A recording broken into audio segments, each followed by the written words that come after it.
Swimming like a shark in a shrimp tank. Big fish, small pond in the shrimp tank. When it's in your swim. Hey everybody, welcome to the post-show wrap-up of the Shrimp Tank. I'm your co-host Ted Jenkins, sitting here with my co-host Chris Hanks, who's the executive director and founder for the KSU, or now Shore Center for Entrepreneurship. Must check that out at some point. We're here with our guest today, John Barber, who's the CEO of SpeedPro Imaging. We had a great broadcast today. If you want to learn about wisdom from not just an entrepreneur of one business, but of many businesses, you need to go to shrimptankpodcast.com to hear the entire replay. One thing I thought was really interesting on the show is you brought up the value of surrounding yourself with people who can guide and offer wisdom, and I thought that was especially interesting coming from you, who's owned so many businesses. Well, if you think of very large companies basically have boards. And I think as entrepreneurs, I mentioned earlier, we think we have all the answers. We don't. We make a lot of mistakes. Learn from other people, surround yourself with other mentors, people in the industry, people that view my business as a competitor, a competitive business. We get together on a quarterly informal basis to talk about the industry.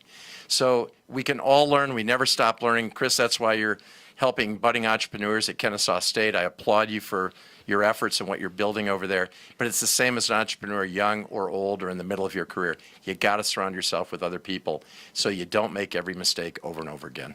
Now, we learned today on the Shrimp Tank that you own a farm. I always wanted to know about what it was like to own a farm, but it's really fascinating to hear you talk about it and the relationship that you have with the government. But you talked about this idea of soil potentially deteriorating and the government working with you to make sure that you can keep the land intact. And we had this idea where you're talking about customers. And so for the entrepreneur that's out there and watching this, what kind of systems do they need to put into place to make sure that their customer relationships don't deteriorate over time? Well, yeah, I mentioned the farm and highly erodible land, and if you just continue to farm the same ground over and over again, eventually that ground will not produce. And it's the same with a customer.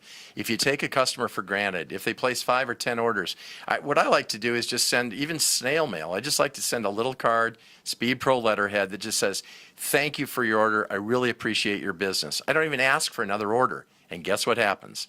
A week later, 2 weeks later, I get another order.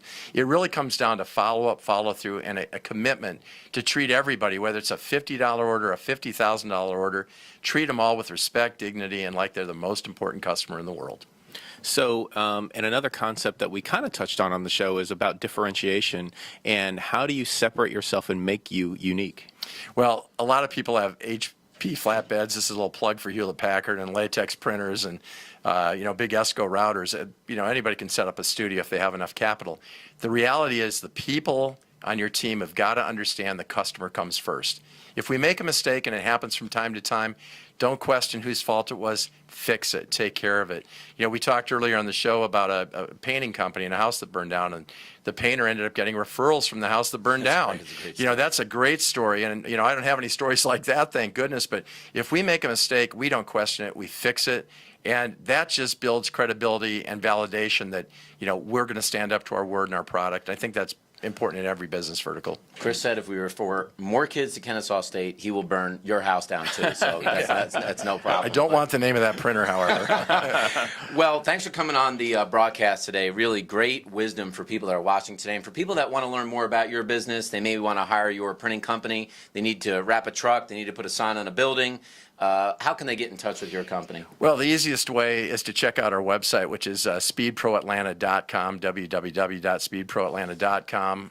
You can call me, 770-712-7708. That's my cell phone. I don't even put my business phone on my card. That's my cell phone. If customers have an issue, if people want a quote, they want help, they call me. We're there to fix it for them and to help them with it. Well, this is great learnings today from somebody that owns multiple businesses. And remember, what John talked about today with your customers is the lost art of the handwritten thank you note, right? If you write that thank you note, very few people will do that. It's the small things that separate you in this entrepreneurial world, not the big things. So thank you for the post-show wrap-up today in the Shrimp Tank. You can catch an entire replay on shrimptankpodcast.com.